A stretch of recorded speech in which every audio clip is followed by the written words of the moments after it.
Si tu manifestes, tu peux perdre ton logement. Si tu manifestes, tes enfants peuvent perdre leurs allocations.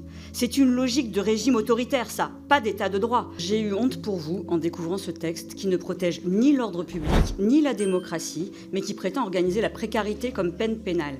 Ce texte ne sanctionne pas des faits, il cible les pauvres. Il ne défend pas la démocratie, il cherche à faire taire la contestation sociale. Vous voulez instaurer une peine complémentaire aux infractions en manifestation par la suspension du RSA, des aides personnelles au logement, des allocations familiales et de toute une série d'aides et de droits conditionnés au revenu fiscal de référence comme les bourses d'études, l'aide juridictionnelle, les aides à la mobilité, parfois même l'accès au logement social.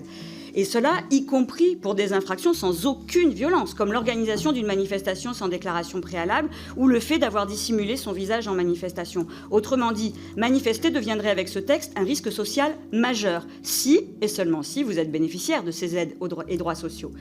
Vous déroulez donc ici un récit dangereux et profondément méprisant, celui selon lequel les pauvres seraient les délinquants, les classes populaires les fauteurs de troubles, les quartiers populaires le problème.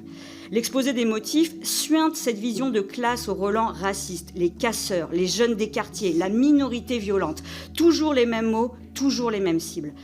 Finalement, voilà encore un texte de ceux qui n'ont plus de républicains que le nom et qui visent avant tout à diviser la société en ralliant les obsessions de l'extrême droite. En réalité, là, vous ne cherchez plus à sanctionner un acte, vous cherchez à désigner une catégorie sociale comme sanctionnable. Et pour poursuivre cet objectif politique, qui est le véritable objectif politique de ce texte, vous n'hésitez pas à piétiner nos droits fondamentaux, en l'occurrence notre liberté de manifester.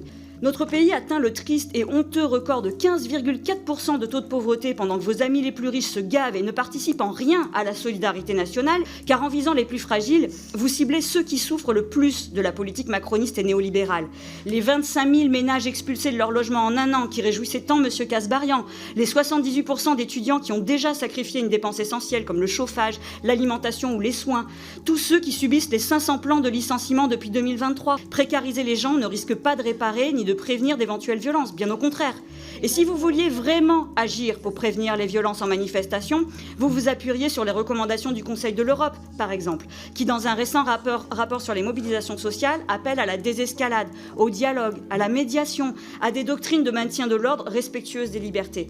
Votre proposition là, elle fait tout l'inverse. Elle escalade, elle stigmatise, elle criminalise à l'aveugle.